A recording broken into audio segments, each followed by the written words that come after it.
ก่อนเบิ่งคลิปนี้ก็อย่าลืมกดไลค์กดแชร์กดติดตามหรือว่าคอมเมนต์ที่สำคัญก็คือกดซุปเปอร์ตังให้แน่เด้อทุกคนทักทายสบายดีทุกคนเด้อโอ้หลังจากที่บอโตลงคลิปส่วงน้ำขึ้นนี่แห้งเนาะบางทีก่อนมาอาทิตย์นี้ปูพายุเขาลูกใหม่ทุกคนเอ้ยกำลังดีใจแหละบ่พ่อ4-5 วันว่าน้ำกำลังลดลงมามือนี้บ่ให้ว่าเลยตกแต่มือขึ้นนี่ทุกคนย้ำว่าตกแต่มือขึ้นตกไทยตกว่าเห็นบ่หลานลังบอโตถ่วมบ่ได้นี่ตอนนี้บอโตอยู่เบื้องบ้านหอยปูนนะทุกคนนี่ขึ้นก็เบื้องหอยปูนโอ้พี่ดึกพี่โลทุกคนเลยน้ำตกเทตกว่าเลยเมื่อคืนนี่พายุเขาแห้งน้ำกระท่วมแห้งขึ้นกว่าเก่านี่มันหากยุดนอนตกเมื่อคืนนี่ประมาณตอนเลิกนี่มันยุดบัง2 โมงแรงเมื่อกี้ทุกคนสภาพน้ำเซโดนหล่นตะฟังแล้วทุกคนนี่ตอนนี้อยู่ในขอบเขตวิกฤตเด้อพี่น้องเลยปุ๊อะไรแมนห้องแฮมจะประซักพระเดชครัวขามน้ำเซโดนเมืองดิปุ๊โอ้ยเบื้องนั้นจะเป็นบานผาบาททุกคนเลยยับมาเนี่ยก็จะเป็นบานทาหลวงอันนี้แมนบาดเบียดแล้วก็แมนครัวทาหลวงขามไปใส่ทาหินเมืองดิปุ๊น้ำระดับน้ำโอ้พี่ดึกทุกคนเอ้ยนี่เอ้าทุกคนเบิ่งนี่บริเวณนี่ก็ท่วมกึกไปเลย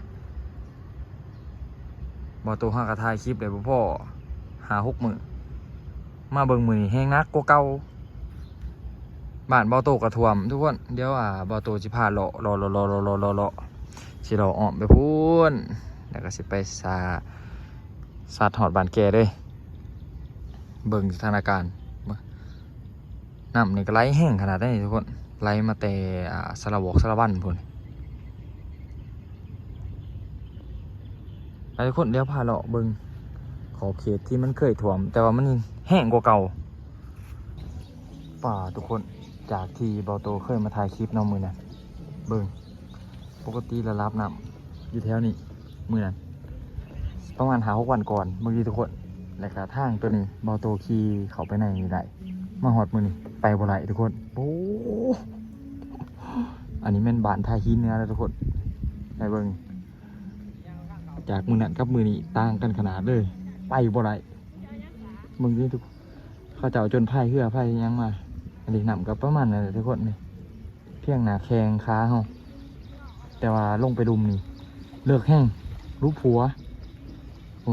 บางบอลรู้ผัวบางบอลกระตื่นปลาพิดึกทุกคนสภาพการอันนี้ข้าเจ้าอยู่นี่แต่เป็นอาทิตย์เลยทุกคนแต่อีโตนเขาเพื่อนเขาสานบ่ได้แต่เขานำเอาท่านด้วยบ่บางคนข้าเจ้ากะมาเห็ดของกินของอยากมาส่งนะทุกคนเนาะบ่จะเป็นข้าวปงข้าวเปียกข้าวปุ้นมีกะทิอย่างสินะข้าเจ้ามาบริจาคให้ผู้ประสบภัยนะเพราะว่าข้าเจ้าถั่วมากนี่ก็เป็นอาทิตย์2 อาทิตย์แต่ประจักอาทิตย์ป้ายเลยบ่มีแนวกินแนวอยากมั้งมาอยู่ห้องเฮียนนี่ก็พอดีถึงส่วงปิดการเฮียนโดยเฉพาะเลยระยะ3 เดือนว่าใส่เสื้อเขาไปเพื่อนบางคนก็ไปจอบเพื่อนจอบซ่านได้ทุกคนเลยยานโอ้พิดึกทุกคนปีนี้โอ้ทุกคนเลยรอไปรอมาหอดซบเซ่ศาลเจ้าพ่อซบเซ่เจ้าแม่ซบเซ่นี่เขาเจ้ามาสอนกุ้งน้ำมันไหลแห้งเลยพวกพยายามสิบถ่วมขออย่าให้ตกนะทุกคนเนาะถ้ามือแดงตกโอ้ยน้ำห้อง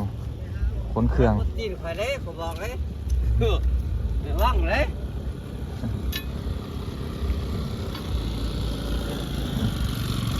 กูบาเป็นไม่ยางหรอก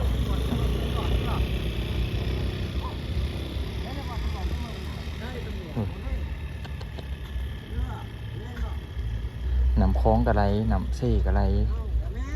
ถ้าน้ำคล้องมันหนิ่งนี่มันจะดันน้ำขึ้นนะทุกคนจูบออกจะได้กระบอกออกหรอกเพราะว่าข้าเจ้าเห็ดเป็นการเตือนนั่นสินะมันจะสูงแต่ว่ายับลงไปดุมมันจะต่ำถ้าว่าน้ำท่วมมันที่ว่าจูบบนท่านมันเบิดเมืองปากเซ่ทุกคนแบบคล้าย ถ่ายปี2019นะมีคนใหม่คนหนึงคือเห็นนะเบิ่งคลิปประเทศนี้ก็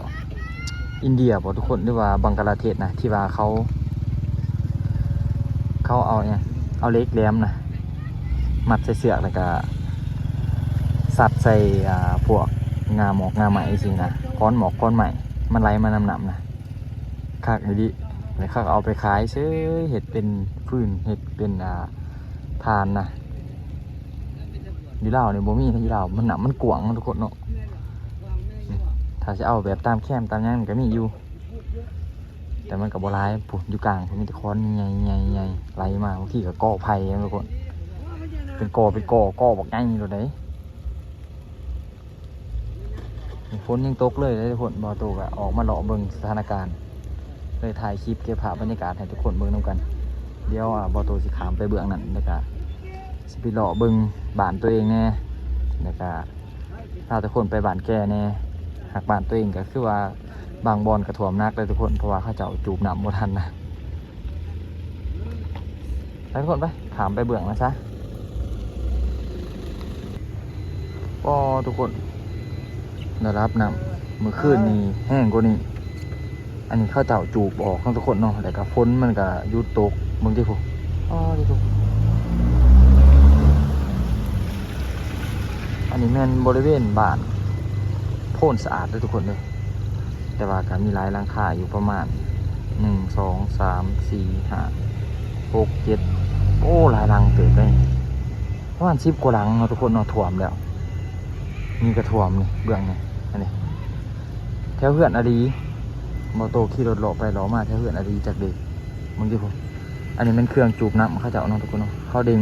จูบเพื่อบริเวณนี้หรอกเขาจะว่ามือแดงฝนจะตกหนักกว่านี่ป้าพี่น้องเลย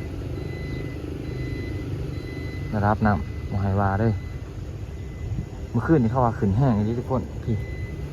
เขาว่ามาหอดพี่อันนี้เขาจะเอาจูบแน่ได้เลยทุกคนจูบแน่ถ้าบ่จูบเนี่ยโอ้ยภาวนาอย่าให้เครื่องจูบมันตายก็เพราะบ่ทันนี่บ้าหนำไรโอ้ทุกคนเบาโตหล่อไปหล่อมาพอดีขี่ขึ้นมาแถวบริเวณบ้านแก้วสัมพันธ์ด้วยว่าบ้านแก่นะทุกคนเนาะอันนี้แมนแถวขอบเขตบริเวณหลังบัดแก้วสัมพันธ์ด้วยว่าบ้านแก่ถ่วมทุกคนป้ลองดูหลังจากขี่ดอกไปดอกมาเนาะทุกคนโอ้ยก็ถือว่าสมควรเติบรับน้ำขึ้นแห้งกว่าเก่าเป็นทลายเถ่าตอนนี้บอตกก็มาเหือนนะทุกคนเพราะว่ามันยังฝนหลักวาสิพาทุกคนเลาะอยู่ในบ้านบอตเนี่ยฝนตกอย่างเปียกก็เลยเผาหีบขี่มาเหือนมาซ่านเดี๋ยวบอตก็ยังสีมีเครื่องเล็กน้อยเนาะที่อยู่กล่องกระลางเหือนเนี่ยบอตสีค้นใบหมองสูงๆเนี่ยพอยังเพื่อนบอโตมันก็ต่ำเพื่อนนะเพราะว่าตะกี้เฮ็ดเพื่อนนี่กะเพราะว่าไปเอาดินเขาทั้งขางมันก็เลยเฮ็ดให้น้ำซึมเข้ามาในผืนนะทุกคนซึมกับบัวลายดอกมีแต่ค้นเครื่องเล็กน้อยซื้อบัวลายเดี๋ยวทุกคนคลิปนี้บอโตพาทุกคนไปเลาะเบิ่งน้ำพอกน้ำท่วมเป็นจังไรแหละบอโตจึงสิอัปเดตให้ทุกคนเบิ่งตื่มพอมีแต่ว่าภาวนานำกันทุกคนเลยบริให้มันท่วมนั่นแหละบริให้มันเป็นแบบคือปี2019โอ้ยคือนักเลยปี2019ไฟฟ้าก็บ่มีใครแต่ว่ามันบ่ท่วมห้องน้ำเฮาเฮ็ดแบบมันสูงขึ้นกว่าพื้นนะปีนั้นโอ้ยทรมานขนาดบ่โตกับเฝ้าเพื่อนน้ำก็ประมาณเพียงหัวเข่าเพื่อนบ่โตเพราะมันยังอยู่สูงอยู่แต่ว่าบางบ้านก็ท่วมเนาะเพราะมันลุบมันจะเป็นหมองลุบหมองสูงนี่สินะใช่แต่ว่าเพื่อนบ่โตหมองสูงขนาดหมองสูงมันยังเพียงหัวเข่าคือเอาสำนักเลยทุกคนคลิปนี้บอโตก็จะเอาไว้สำหรับทุกคนเดี๋ยว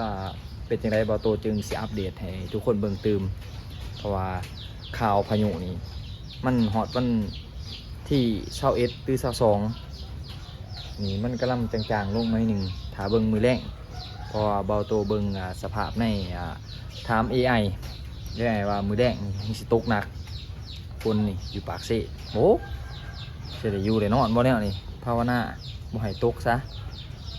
ตกก็ตกค่อยๆวันนี้เราบ่ยังให้ท่วมมาได้นี่โอ้ยไฟฟ้าฟืนไฟยังก็ลำบากไปเบิด